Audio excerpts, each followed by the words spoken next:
ధాన్యాగారం. ధాన్యాగారం అంటే మీకు అందరికీ ఫరో రాజుకి ఒక కలబడదు.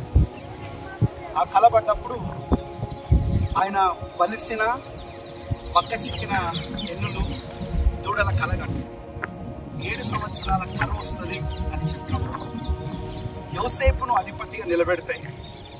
యోసేపు ఇటువంటి ధాన్యాగారాలను కడతారు, స్టోర్ రూమ్స్.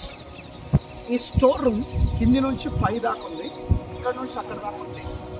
ఈ స్టోర్ రూమ్లో ఉన్న ప్రత్యేకత ఏంటంటే కొన్ని వందల టన్స్, అంటే ఈ సామ్రాజ్యంలో ఉన్న ప్రజలు కొన్ని సంవత్సరాల వరకు తినేంత ఆహారం దీంట్లో నిల్వ చేయొచ్చు. అంటే ఒకసారి మీరు ఆలోచన చేయండి, ఆయన సమస్తమును సమకూడి జరిగించువాడు. May God bless you. దేవుడు దీవించుగాక. ఆమేన్.